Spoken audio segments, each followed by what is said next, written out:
Hello and welcome to another episode of the MLS UK show, Stoppage Time. I'm Henry Hewitt, and as always, I'm joined by... Elliot Holman. Hope you're doing good. I am good, Elliot. Very, very hot, though. We're having a bit of an Indian summer in the UK. No aircon. None of us have aircon because what's the point in it? So we're all very sweaty. I feel this T-shirt I'm wearing is stuck to me. We normally would try and do an episode now that the baby's born, and in between my baby being born. I think we're going to try and do an episode at yours. But as OGs of the MLS UK show will remember, your office / studio tends to get very warm when it's hot outside. So it's probably for the best that we are at our own houses. I actually think this is the coolest room in the house at the minute because everything was off. It's got no windows, so there's no heat coming in. I've actually brought Aurelia in, so my daughter's just chilling, doing her first trip to the studio, because she's roasting and it's actually quite nice in here. She's gone straight off to sleep, and let's be honest, this podcast isn't going to wake her up. Well, now you say that, I wish I would be at yours now, because here in my office in Manchester, I've got a window right in front of me, and if I can get through the next 20 minutes without sweating, then it'll be an achievement. So let's rush on. Let's get through. Let's talk about MLS. As you know by now, Stoppage Time is the MLS UK show episode where we talk about all the latest goings on in MLS, and inevitably that will involve Leo Messi. I know we're sounding a bit like a broken record.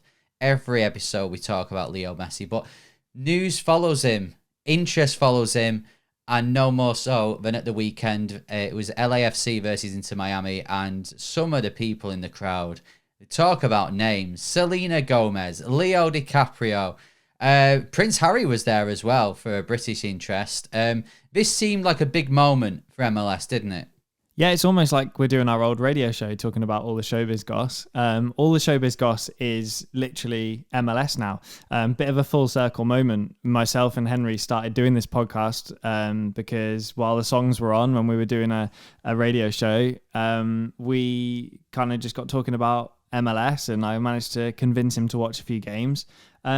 And on my radio show, which is not meant to be anything to do with football, MLS did get a mention the other day for this very reason. All the stars were there, and seemingly loving it as well. Like not just there to be seen, but really taking it in. Yeah, they were. I mean, Christian Pulisic has come out in response to it and kind of said, yeah, they were all invited and they weren't there to watch Messi, and can all these people next turn up to the US men's national team game? Christian, we kind of felt that would be the case, but no one wants to say it. We just wanted to have the crowd pan to Selena Gomez when Messi's has his shot saved and she's looking shocked. I mean, let's talk about a spoil sport. But it was great seeing all that interest, and you know, as you just said there, is that a result of this, whether they got invited or not, is that on Monday in the UK and around the world, it was, oh, look at all these celebrities in one place watching MLS. That was the story. That was the headline. And I think it was great for the league. And it was a good match as well. I think Inter Miami have really shown what they're worth now. Going to LAFC, winning 3-1. Although by some of the reaction of some of the LAFC players, I think they were just enjoying the moment rather than actually, you know, wanting to get the 3 points. Yeah, if you're playing Messi, I mean, potentially once in a lifetime opportunity, isn't it? So take the L and make sure you get a selfie. Yeah, well, Dennis Bouanga obviously didn't have his best game. Had a few misses, and then afterwards posted just a picture of Messi, not him and Messi, but the actual one he shared to his story was just Messi, and he said the GOAT, and I think that rubbed a few players, a few fans up the wrong way. The fact that he did have a poor game. Chiellini has come out and said that Messi's Miami are the best team he's ever faced in MLS, which, I mean, there's not much competition, I don't think. Maybe his own team or maybe Philadelphia could be competition, but still, it's a bit of a compliment, isn't it? Yeah, we talked about this in the last episode. It's not just Messi, is it? It's the other players that they've been allowed to add as well. So they are a real force, a really, really difficult team to come up against. Chiellini's not been there forever. There's been some very, very good MLS teams in the past, but of course his LAFC are definitely up there. I really feel like next year is Miami's year. Whatever happens now, this season, whether they make playoffs or not, next year is where it's almost inexcusable that they don't just win everything. Yeah, that's true. You can see it happening, can't you? I can. To be fair, we have seen I don't know, in playoffs before, teams that have been destined to win and then they just miss out. Something happens in a playoff match. I can kind of see that happening with Miami. I think they will get to the playoffs, but then I don't know. Messi's first defeat is bound to happen somewhere. So I think that could happen, but I agree with you, and I've said it on previous podcasts. Next year, it is the Messi show. I do feel sorry for... We're going to come back to Messi in a moment because Carlos Vela has been talking about the impact that Messi's made. But just on this note, I want to talk... you were really keen to talk about a few of the other teams in MLS who have been doing very well. One of those is St. Louis. And I feel that if it wasn't for Messi, this season would be the St. Louis season. I know Cincinnati fans will have something to say about that, but the way they've come into the league, they're 6 points clear in the West... Do you feel sorry for them that Messi has kind of overtook what could have been? Yeah, no, I really do. Nobody saw it coming. I think it's almost a bigger story in a way. If you're a fan of MLS, I think this is the bigger story. So St. Louis coming into the league, like you say, Cincinnati might have something to say about it. Well, sure, because they came into the league. They'll be the first to admit they were horrible. They were awful. One of the worst teams we've ever seen. And that continued season after season until this year. And to be honest with you, St. Louis, no one expected it. They came in with a roster that didn't particularly have any real full MLS experience of players that had played thousands of minutes in the league previous. And they sit top of the West. 15 wins, 2 draws. It's a fantastic start to MLS life, and all the headlines have been about Messi, and they're just quietly going about their business. Even 5 away wins, which is really impressive. It is, yeah, and they didn't quite manage to get over the line and get a win on Saturday against SKC, but just looking at the crowd, they bring in a lot more, I think, St. Louis, than just what's on the pitch. You know, they were away and there was a lot of people there from St. Louis. I know I say only in the UK, only a 4-hour drive is still a long drive, but in the States it's different. So it is only a 4-hour drive from SKC to St. Louis, I believe. So maybe it is like seen as a bit of a local game, but still to have that many fans in the stadium, especially when the goal went in and you can see this sort of pink fuchsia shirts, in the crowd was great to see. I think they're bringing a lot to the league, and yeah, they've been so good. You look at some of the teams in the West, you look at the Seattles and LAFCs, and they are above them. They're 6 points clear at the top. Okay, you could look and go, well, if you look at the East, you've got Cincinnati, Orlando are actually on the same points as St. Louis, but I just think what they are bringing other than that is just fantastic, and it's great to see. And I would love to see St. Louis, probably more than Messi getting to MLS Cup. I would love to see St. Louis do it in their first season. Yeah, thank you for mentioning Orlando. I wasn't going to. Four wins in their last 5 home games, St. Louis. Won over half their games overall. It's a fantastic start. You don't see that. The likes of Atlanta maybe is the last time that we saw this, but they arrived with a roster full of superstars. St. Louis have done it a really, really different way, a different approach, and yeah, full credit to them. Yes, a few defeats recently for St. Louis, so it'd be interesting to see how they head into this last stage of the regular season.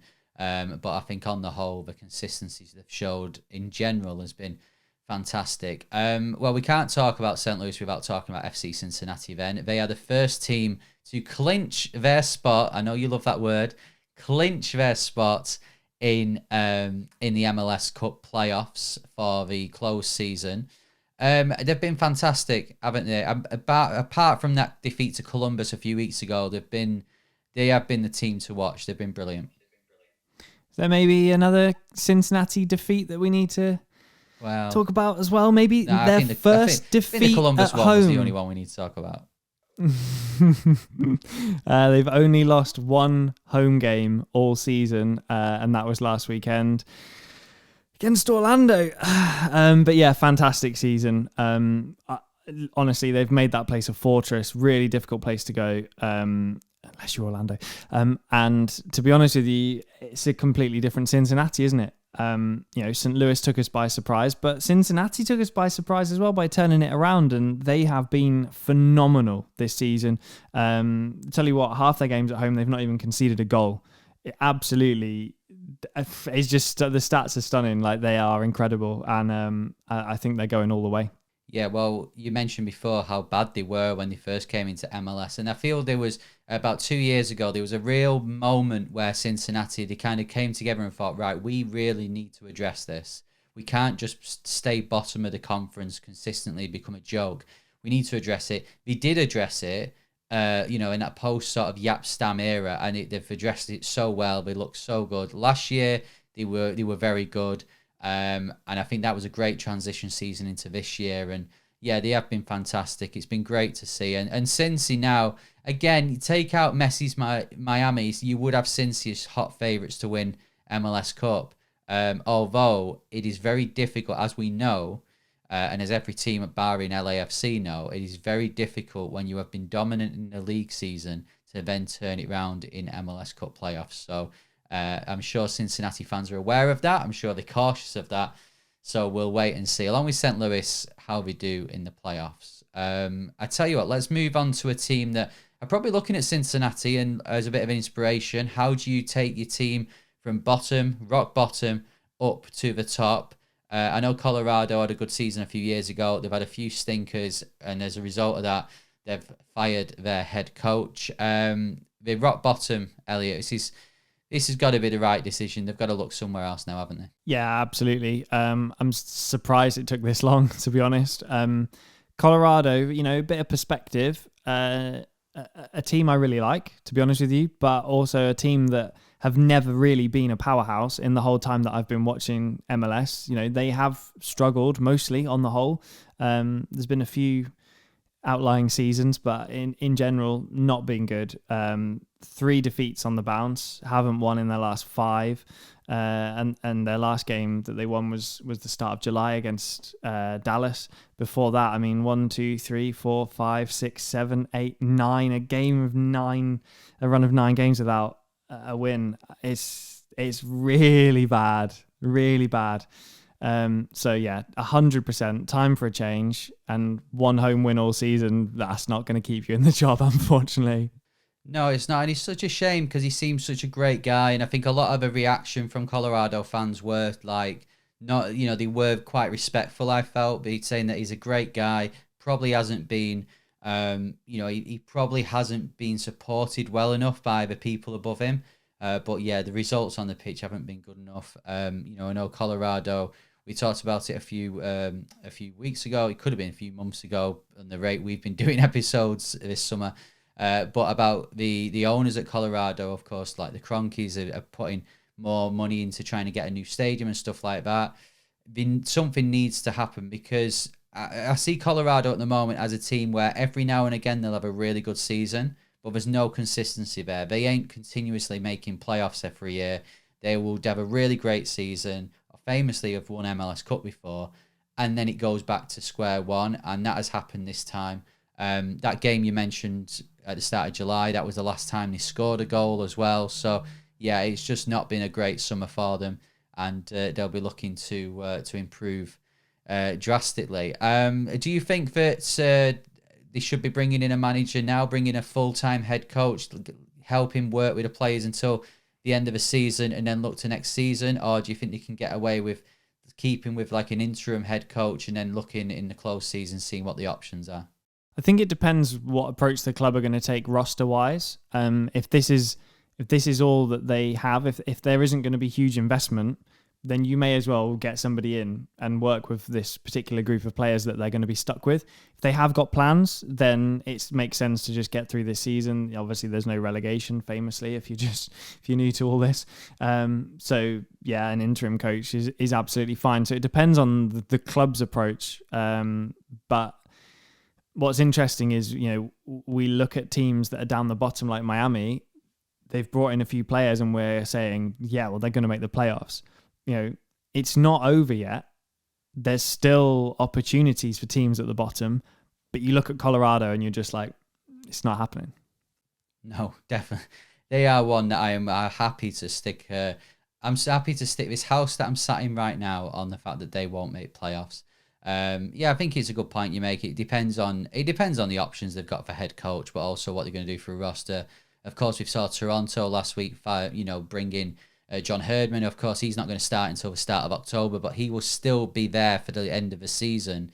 And, he'll get to work with those players. Toronto seem to have they've obviously got the main two stars, but then I think Toronto have got more, say, of a squad that you can see them sticking with going forward rather than Colorado, who, I don't know, I just say it's just a bit of an average squad. Maybe a head coach can come in and get something out of them and be successful, but it does seem like there's a lot of changes need to be made. Right, well, we've got two more things we need to talk about on this episode of Stoppage Time. The first one is going back to Leo Messi. I hinted at it before. Carlos Vela has been having his say on the impact of Messi in MLS compared to Zlatan Ibrahimovic. And he says that, Messi's already won something, so he's already made more of an impact. Zlatan, he came in, he brought eyes on the league, but he never won anything. So what was the point? Do you agree with that? Or is he underestimating Zlatan's impact a bit there? There's three things to look at here for me. The first, let's just get the elephant in the room out of the way. Zlatan played for LA Galaxy and there's a huge rivalry there. And Carlos Vela was never going to start saying that Zlatan playing for their rivals is, had an incredible influence on the league or on the city. So with that out of the way, I think something worth noting is the impact that we specifically have said Messi's had marketing-wise. You're bringing in the absolute GOAT, the greatest of all time. Now, Zlatan, sure, he's done some stuff in his career, but he's not Messi. So Messi came in a bigger part of his career for me as well. And then in terms of, on the field, Messi's a better player. So there's those three aspects. I think he's absolutely right. I don't think it really deserves the headlines that it's got. I think, has anybody made a bigger impact than Messi ever in MLS? Probably not. No, you're probably looking at Beckham as the only one who could put in that argument. Zlatan, incredible player, and he was one of a kind. However, he isn't Leo Messi. You probably put Zlatan in that sort of second bracket. You've got Messi and Beckham, and then Zlatan, and then you've got the likes of Pirlo or Chicharito or Lampard, Gerrard, Ashley Cole. That sort of level of player where there is interest. Rooney as well are put into that where there is interest, but not the start type on Zlatan or then Messi and Beckham. So Carlos Vela, probably tongue in cheek, is saying it because of the LA Galaxy links, but. Yeah, I don't think there's many people arguing with him. Zlatan would probably argue with him, actually. He'll argue with anybody. Right, now before we go, let's just touch on this. Antoine Griezmann has been once again linked with MLS. It seems that every season he's teasing it.